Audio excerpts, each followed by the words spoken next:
Jimmy, congrats on the win. Looks like the perfect game plan, executed exactly how you wanted to. Yeah, it's pretty much. Well, my teammates were joking around backstage, saying that we're literally calling things as they were happening. You know, they were saying little trips, shrug, flank, and then the Kumura came. So like, it was funny to hear my teammates were just calling it play by play backstage.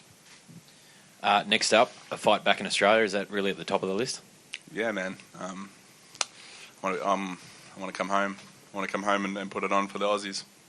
And can I just check who you were saluting there from inside the octagon, mate, at the finish? My mum and my girlfriend, and Ricky Beecham. He had 2 fights last night. Went 6 rounds. Won the heavyweight title for Eternal. Cheers, thank you. He was one of my training partners. Any other questions, guys? Were you surprised at all at the support you had? Were you surprised that all the New Zealand crowd were really getting behind you after that? When were you surprised by the support? I really did. Like, I knew I'd sort of get a bit of support, but I felt like a hometown fighter. You know, I love New Zealand. I love Kiwis.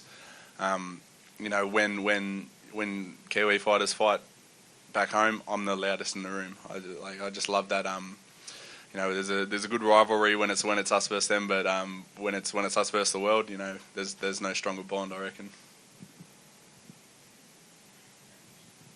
Just following on from that, we talked to Jake Matthews earlier about the Anzac bond and support. Do you think it is now becoming kind of New Zealand and Australia against the rest of the world in the UFC? And we've got 2 champions sitting over here. We've got a lot of really talented fighters, you guys.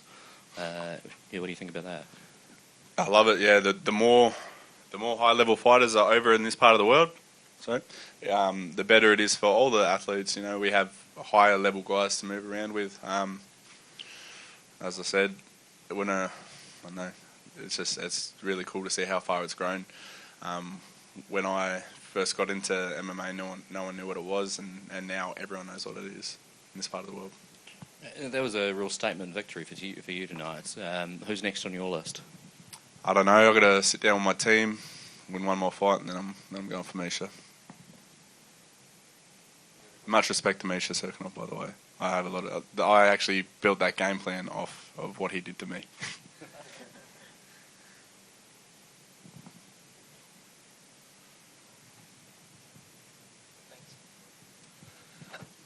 You got a little bit of criticism after getting submitted by Misha last time. Did you feel like you silenced some of the doubters tonight with that submission victory? Did I look like a black belt? You sure did tonight. Yes, I did then. That was my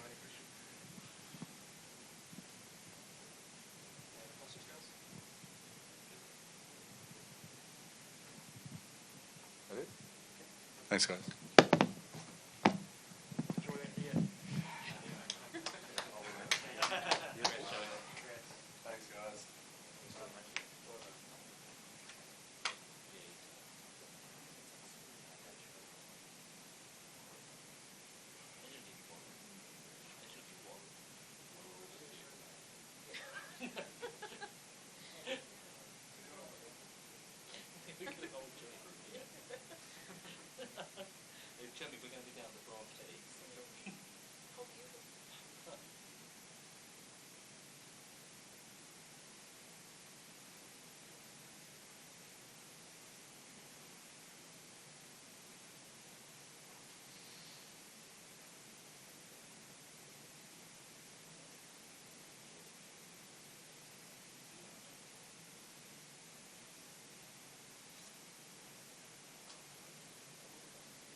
I think you're in the.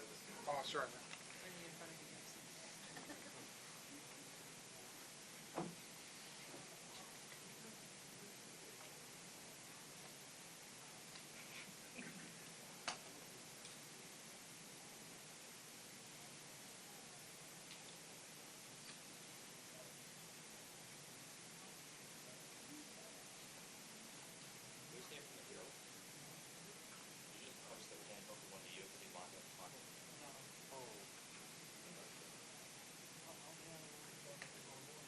Someone did. Is that a notification? A screenshot of the real post right now saying headliners Kiwi.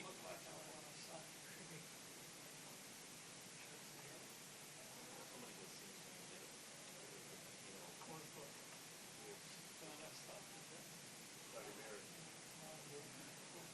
Wasn't me. Yeah, it wasn't wrong. It's like Never is, Mum. news I called Dan Hooker American before the start of the fight. Today. Yep. And you're 11. I got a message from back to the office.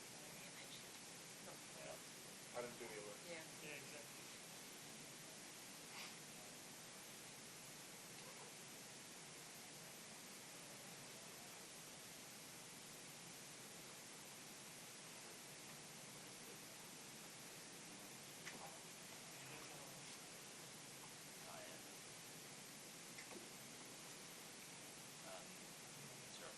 No, you're right. Yeah, I don't know. Yeah, Wait, somebody was sitting there. They Brendan. screenshot that off the Herald. What's the ETA on the fight? It looks like the Herald. What is the stuff? This stuff. No, that's What's it? Just look for it.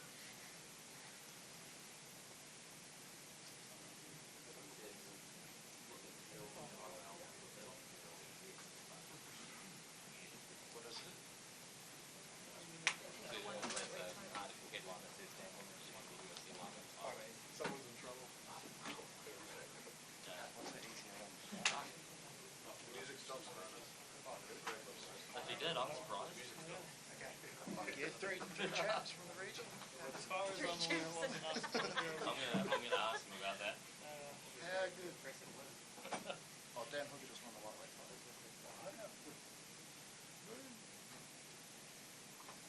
Premonition.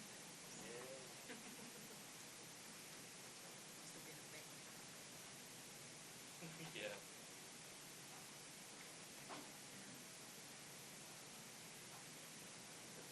The only something that I was there was that this is all the entire content of the article says Kiwi Dan Hooker has won the UFC lightweight title in Auckland today. Hooker won by split decision. More to come.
Afternoon, everybody. Thanks for being here.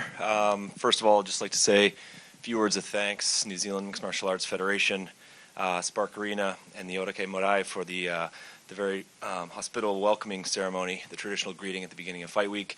The gate tonight was 1.24 million US dollars, which is the highest gate here at Spark Arena for a sporting event.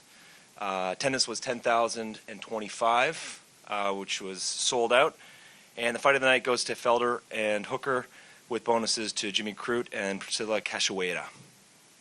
Any questions from the group? Yes, sir. David, you heard that crowd tonight. What were your thoughts of that? Comparing it to some of the other ones, you heard Brad Bell said he'd like to see a final review from that done one. Probably could. It was pretty loud. I was just talking to Don, who runs a live event production here, and he and I were discussing, you couldn't even hear the buzzer. You couldn't hear the horns at the end of the Riddell fight, at the end of the Hooker-Felder fight. It was loud, akin to the Brazil events, which are, traditionally as loud as it gets. Connor in Dublin, George in Montreal. This was up there with some of the loudest events that I think we've ever experienced, and I think a testament to, not only the quality level of the athletes that were competing, but the appreciation and the understanding of the fans here in Auckland. So it was solid. I don't know. I mean, he obviously had the conversation in the octagon speaking to Hardy. I also noticed he was taking off his gloves while he was still in the octagon, but we haven't received any official word as to whether or not he's actually retiring. He's been transported to the hospital along with Hooker. So sadly, neither one of them will be able to come and speak, but I'm sure we'll know pretty soon. It was great. I mean, that was a razor-thin fight. It was hard to score. I think there were only a couple rounds that were definitive one way or the other. The rest really could have gone both ways. But yeah, he looked great. I mean, he was sharp. He was precise. I think he was elusive. I was surprised. I thought there'd be more kicks and more elbows, but it was really real tactical battle.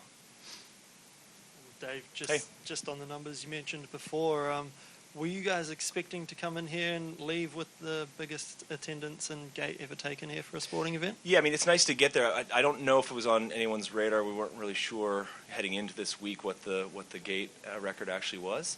But as we were speaking about this week, we knew that we were going to surpass the Tahuna Marquardt fight as well as the Hunt and Lewis fight. So I think from an operational, from a promotional perspective, it's nice getting that record. It's nice going north of 10,000 in terms of attendance.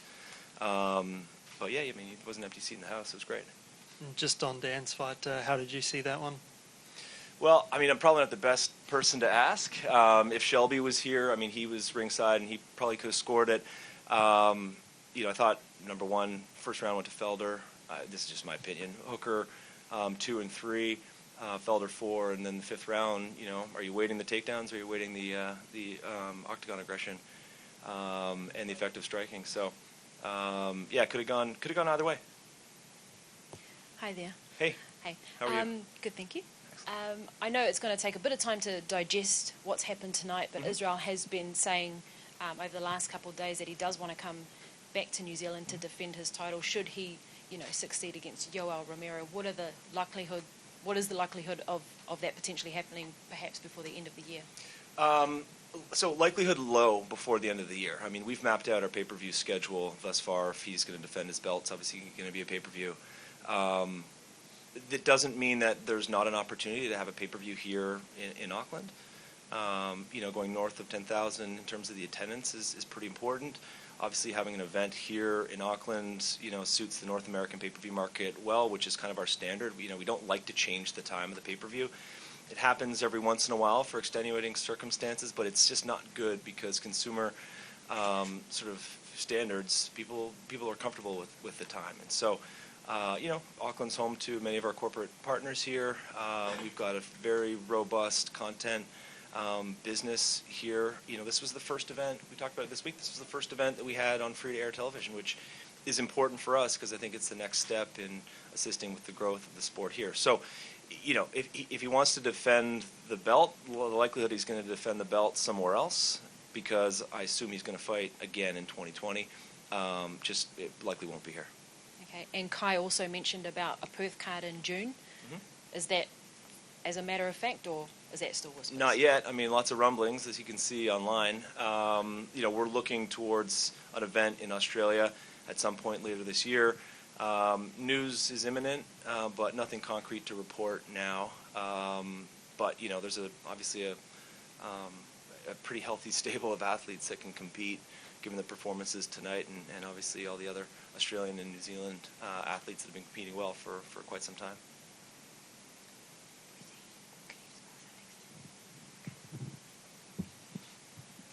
Just with hooker doing well today and what Adesanya's sort of done for the sport, having two New Zealanders that are doing well in the sport, do you think that's helped from a lot of those stats that you read out with the gates and people turning up? Yeah. I mean, this has been a long time coming. We've seen steady progress with the growth of the fan base and the distribution of the content through now free-to-air, pay-per-view, obviously our broadcast television business, as well as all the digital distribution opportunities that we've got here. Mark Hunt paved the way. I think he's had a lasting impact on the growth of the sport. But to have, a massive sort of, glut of talent right now, I think, sets us up really nicely for the sport in the future.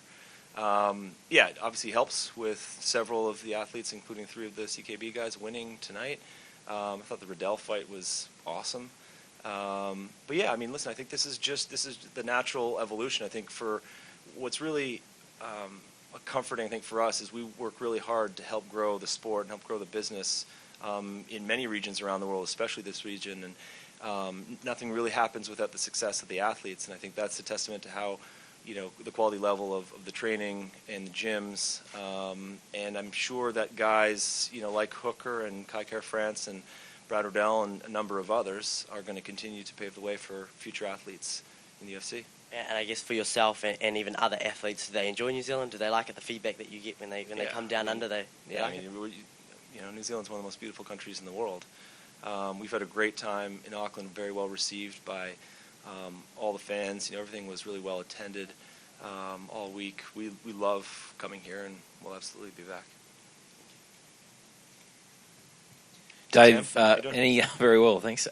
Any specific concerns around the two guys from the main event tonight, health-wise, or the cut-on Paul's eye? Anything that you know of? Yeah, I mean, at this point, probably. They've both been transported to the hospital. I can't tell you exactly what was going on. Felder's eye looked bad from the beginning of the first round. But that guy's a warrior. He stuck through it. He performed very well. So I'm not really sure the state of the guys right now, but we should have a full medical report in the next few hours, I guess. And where do you see Dan go to from this now? Well, man, he stepped up and called out Gaethje. That's a pretty nasty fight. So if that comes together, that would be entertaining. I think he called it, get the 2 human highlight reels together. That'd be pretty exciting. You guys would be keen to make that? Yeah, I mean, listen, I would as a lover of the sport, absolutely. We'll obviously leave that to Dana and Sean and Mick. I have no idea whether those guys have plans for Gaethje or for Dan after this, but on paper, it seems like a pretty entertaining fight. If it is Gaethje next, is it a pay-per-view fight? Is it a main event? No idea. I mean, listen, if it's a fight night, it seems like if you've got 2 top 5 guys, then it would be a main event, most likely on a fight night. If it's a pay-per-view, it won't be a main event because there's no belt. Cool. Thank you very much. Thanks for all the support this week. We really appreciate it, and we'll see everybody soon. Thank you.